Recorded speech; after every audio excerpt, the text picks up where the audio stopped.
News article 24/7 पर आइए हम आपको कटरा विधानसभा क्षेत्र के पूर्व विधायक बैद्यनाथ दुबे से रूबरू कराते हैं।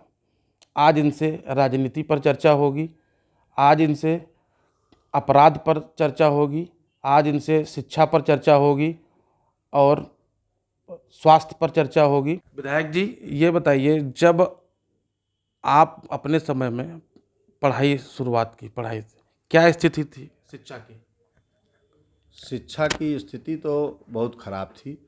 पुराने ज़माने में धीरे धीरे उत्थान हो रहा था, लेकिन मैंने जो शुरू किया, मैंने शिक्षा जब ले रहे थे, पढ़ रहे थे, बहुत गरीबी और बहुत मुफलिसी में, चूँकि हमारी आर्थिक स्थिति बहुत ख़राब थी, तो उस हिसाब से किसी तरह मैं इंटर पास किया, फिर बीए किया, किसी तरह से किया।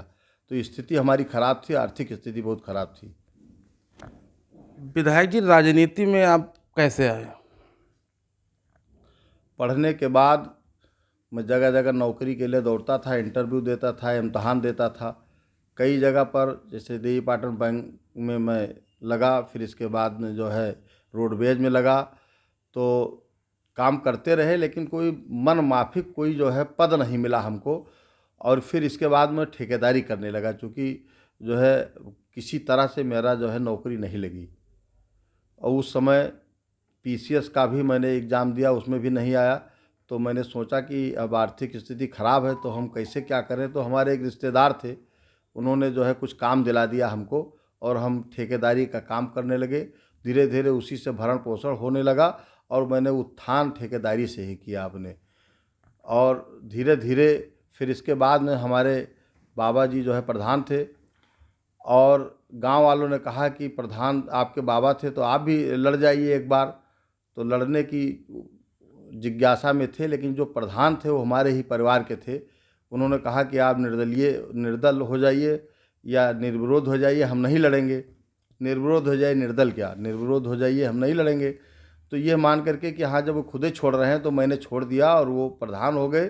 फिर इसके बाद में जो है 73वां संविधान संशोधन हुआ, उसमें कई गांव हमारे गांव में जुड़ गए। तो जुड़ गए, तब मैंने लड़ने की कोशिश की, लेकिन उन्होंने कहा बीडीसी लड़ जाइए, हम प्रधानी लड़ जाएं।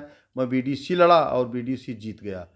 जीतने के बाद कुछ लोग हमको, जो पुराने राजनीतिज्ञ थे, वो हमको चिढ़ाने लगे कि जो है इनको जो है प्रस्ताव को समर्थक नहीं मिलेगा, ये प्रमुखी लड़ना चाहते हैं। तो मैंने उसी दिन सोच लिया कि अब राजनीति में आना ज़रूरी है, क्योंकि अब सब लोग चिढ़ा रहे हैं, और लोगों के कल्याण के लिए, लोगों को जो है आगे बढ़ाने के लिए मैं जो है राजनीति में आया और ब्लॉक प्रमुखी का चुनाव लड़ा।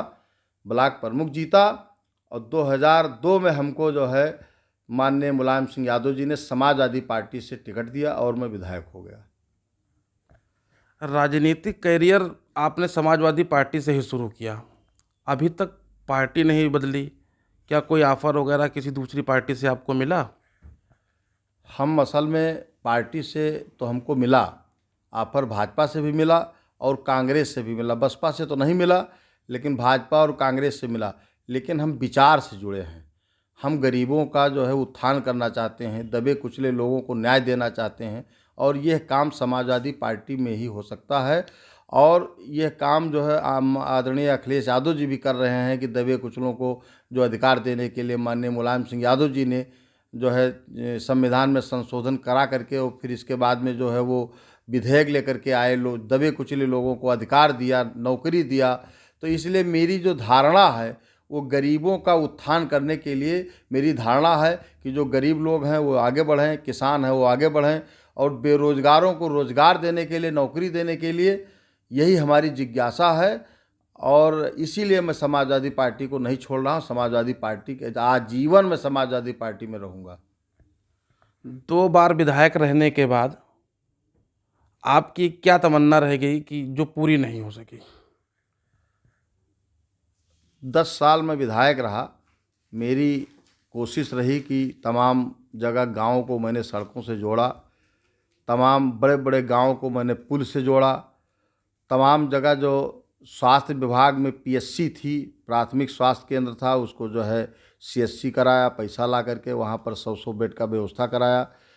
और हमारे समय में एक भी इंटर कॉलेज नहीं था। कई इंटर कॉलेज के लिए मैंने पैसा दिया विधायक निधि से। तमाम माननीय मुलायम सिंह यादव जी से मिल करके जूनियर हाई स्कूल, प्राइमरी विद्यालय, करीब 80-85 प्राइमरी विद्यालय हम लेकर के वहाँ से आदेश करा करके लाए। तो मैंने जो है शिक्षा के मामले में, स्वास्थ्य के मामले में, सड़क के मामले में, पुल के मामले में पूरा काम किया। लेकिन मेरी जो तमन्ना है, विशेष करके जो बेरोजगार है, पढ़े लिखे लोग हैं, उनको रोजगार से जोड़ना। मान लीजिए उनको नौकरी नहीं मिल पाती है तो एग्री बिजनेस के माध्यम से जो जो कृषि में जो है व्यापार हो सकता है, उसके माध्यम से हम उनको जोड़ना चाहते हैं और अपने पूरे क्षेत्र को खुशहाल बनाना चाहते हैं, जिसके लिए जो है तकनीकी शिक्षा की आवश्यकता बहुत आवश्यक है।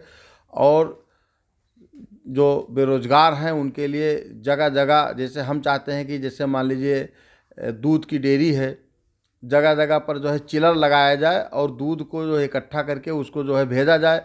तमाम तरह के हमारे अंदर जो पल रहा है कि जैसे लॉकडाउन के मौके पर लोग हमको टेलीफोन करते थे कि हम जो है यहाँ पर पड़े हुए हैं, हमको किसी तरह वहाँ गोंडा बुला लीजिए, और रोने लगते थे। वो चीज़ मेरे कलेजे में दफन है।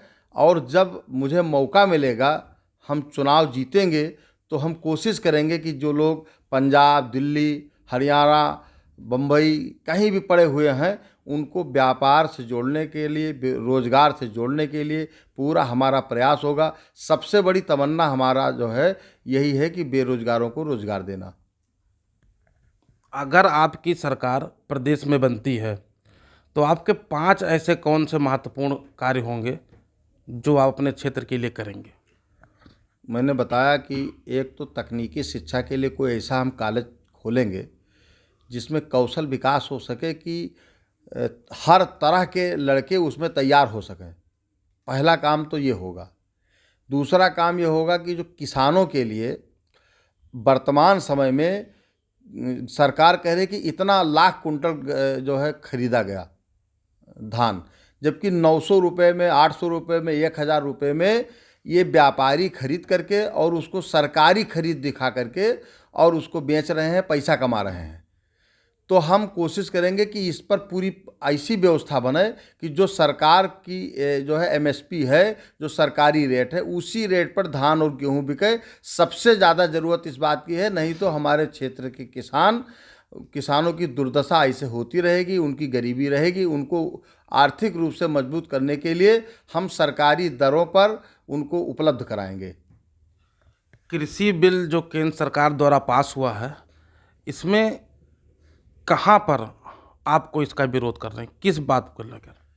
जो कृषि बिल पास हुआ है वो ऐसे लोगों ने पास किया है जो कृषि से संबंधित नहीं है, वो खेती के बारे में नहीं जानते हैं। उन्होंने ऐसा किया है कि किसान जो है जैसे बर्बाद हुए हैं जीएसटी से, नोटबंदी से, जैसे लोग छोटे छोटे व्यापारी मर गए हैं, उसी तरह छोटे छोटे किसान भी जो है आत्महत्या कर लेंगे। ये बिल इस तरह है।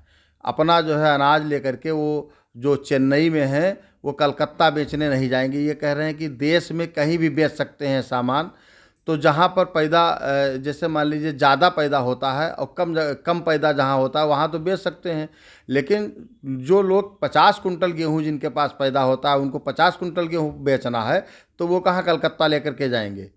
तो इस तरह जो है, जो ये कृषि बिल पास हुआ है, पूरी तरह से किसानों को रौंदने के लिए पास हुआ है। इसी तरह जीएसटी पास हुआ था तो व्यापारी मिट गए, और अब कृषि बिल पास हुआ है तो किसान मिट जाएंगे। अब ये चाहते हैं माननीय मोदी जी कि बड़े बड़े जो उद्योगपति हैं वो जो है ये किसानी खेती छोड़ दे, छोटे लोग, और बड़े बड़े लोग किसान जो है इसमें कंपनियां आ जाएं। इसलिए बहुत बड़े देश जैसे वियतनाम जैसे देश, बहुत ऐसे ऐसे देश हैं जो गरीबी की हालत में थे, जिनका जो है गरीबी रेट बहुत ज़्यादा था। छोटे छोटे किसान और छोटे छोटे व्यापारी मिलकर के वहाँ की विकास दरों को बढ़ाए हैं। बड़े किसान जो कंपनी वाले हैं, अमेरिका में 1% लोग किसानी करते हैं, खेती करते हैं, सारी कंपनियां वहाँ काम करती हैं, तो वहाँ की क्या हालत हुई किसानों की। इसलिए किसानों को ये जो कृषि बिल आया है बर्बाद करने के लिए आया है कि इसको तुरंत वापस ले लेना चाहिए, और वापस नहीं लेते हैं तो मैं अब अखिल भारतीय स्तर पर मैं कह रहा हूँ कि किसानों को तुरंत जो है आंदोलन में आ जाना चाहिए, आंदोलन करके इस बिल को समाप्त कराएं, नहीं तो बर्बाद हो जाएंगे। प्रदेश में कानून व्यवस्था की क्या स्थिति है? प्रदेश में कानून व्यवस्था बहुत खराब है, लेकिन माननीय योगी जी संतुष्ट हैं कानून व्यवस्था से। पूरा प्रदेश संतुष्ट नहीं है, कानून व्यवस्था बहुत खराब है। पुलिस विभाग जो है पूरी तरह से लूट रहा है, और जब पुलिस विभाग लूटेगा तो वो जो है डकैत उनको पैसा देंगे, उनको चोर पैसा देंगे, उनको जो गलत काम करते हैं वही पैसा देंगे। कोई किसान और कर्मचारी तो पैसा देगा नहीं। इसलिए जो पुलिस में लूट मची हुई है, इसी कारण कानून व्यवस्था खराब है। लोगों का कहना है कि अफसरशाही पूरी तरह सरकार पर हावी है। अफसरशाही इसलिए हावी है कि योगी जी को कुछ पता ही नहीं है। उनको ऐसे ऐसे जो है निर्देश वो देते हैं कर्मचारियों अधिकारियों को कि जिससे जो है समाज में और प्रदेश में बड़ी स्थिति खराब हो रही है। कोरोना पूरी तरह से हावी है, उसके लिए कोई व्यवस्था नहीं है, उसके लिए न दवाई है न उसके लिए कोई व्यवस्था है। इसी तरह जो है किसानों में सब चरा जा रहा है, जितना है उतना जो है छुट्टा जानवर उसको चरे ले रहे हैं। किसान पूरी तरह से बर्बाद हो रहा है। किसान जाकर के रिक्शा चला रहा है और खेती किसानी को धीरे धीरे छोड़ रहा है। किसी भी मामले में, चाहे शिक्षा हो, चाहे स्वास्थ्य हो, चाहे जो है किसान हो, चाहे जो है बेरोजगार हो, चाहे छोटे व्यापारी हों, सारे के सारे लोग असंतुष्ट हैं और सारे के सारे लोग बर्बाद हो रहे हैं। कानून व्यवस्था के नाम पर कुछ नहीं है। बेटियों और माताओं पर जो अत्याचार हो रहे हैं, उस पे जो मिशन शक्ति योगी जी ने शुरू किया है, इस पे क्या राय है आपकी? मिशन शक्ति कागज में है, जैसे हर कानून कायदा इनका जैसे कागज में है। जैसे गौशाला समझ लीजिए, पूरे प्रदेश में गौशाला बन रही है, लेकिन गौशाला में इतना भ्रष्टाचार है कि तमाम बार हम लोगों ने लिखा, तमाम बार वहाँ से जांच करने लोग आए, उन लोगों ने रिपोर्ट दिया कि बुरी तरह जो है गौशाला में जो है घोटाला हुआ है। टीन का चद्दर जो लगाया गया घटिया किस्म का लगाया गया, जो मिट्टी का काम कराया वो घटिया किस्म का कराया गया। जब कोई अधिकारी आता है तो लोग जानवर ढूंढ करके जो जा करके ले करके उसमें कर देते हैं, और फिर इसके बाद जैसे अधिकारी चले जाते हैं वैसे उसको हटा दिया जाता है।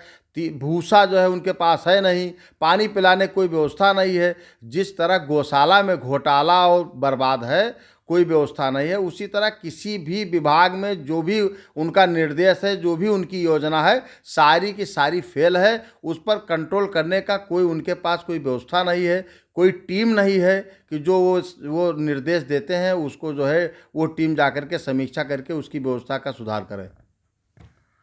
लव जिहाद पर क्या आप सरकार के साथ हैं क्या? लव जिहाद तो पहले जो इनके सरकार में मंत्री हैं, इनके नेता हैं, जैसे शाहनवाज हुसैन हैं, ऐसे एमजे अकबर हैं, तो ये सब जो हिंदू लड़कियों से शादी किए हैं तो पहले उनका नाम हिंदू रीति रिवाज से रखवाएं भाजपा वाले। और जो इनका नाम मुख्तार अब्बास नकवी है और ये सब जो नाम है, इसको नाम पहले परिवर्तन करें, पहले लव जिहाद से पहले इनको जो है सही करें, तब लव जिहाद में वो पूरे भारत में जो है सही करेंगे।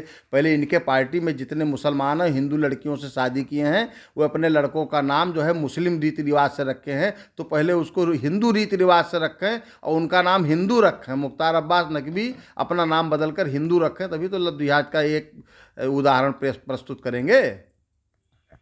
ब्राह्मणों की हत्या पर क्या राय है आपकी? योगी जी जिस पीठ से आते हैं वो पीठ ब्राह्मणों के विरोध में बनी है। चाहे पीछे जितने लोग रहे हों, चाहे महंत अवैधनाथ रहे हों, चाहे दिग्विजय नाथ रहे हों, चाहे योगी जी रहे हों, ये ब्राह्मणों के विरोधी हैं। तो ब्राह्मणों की हत्या तमाम लोग जो है, और इनके जात बिरादरी के तमाम बड़े बड़े क्रिमिनल हैं, उनकी जो है उनका न घर गिरा, न उनका मकान गिरा, न उनके खिलाफ कार्रवाई हुई, केवल छांट करके ब्राह्मणों के खिलाफ कार्रवाई हुई है। मैं ये कहना चाहता हूँ, जो मकान गिरा रहे हैं ये, उसको राष्ट्रीय संपत्ति घोषित कर देना चाहिए, उसको कोई ऑफिस बना देना चाहिए। जैसे मान लीजिए उनका गिराए, अतीक अहमद का गिराए हैं, मुख्तार का गिराए हैं, तो उसको राष्ट्रीय संपत्ति घोषित गिराने की क्या ज़रूरत थी? उसको ले लेते।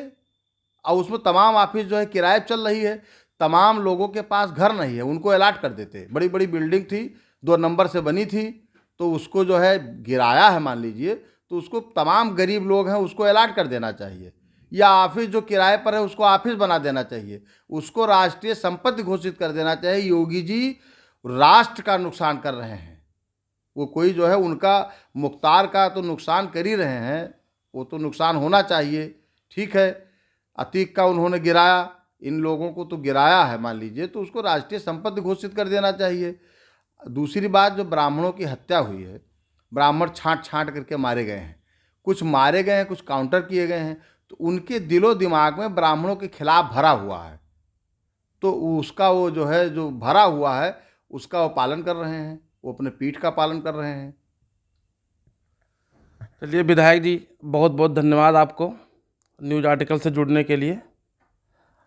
मैं Rohit Tiwari, news article 24x7 से फिर अगले सप्ताह आपको किसी बड़े नेता से रूबरू करवाएंगे और उनसे बात करेंगे।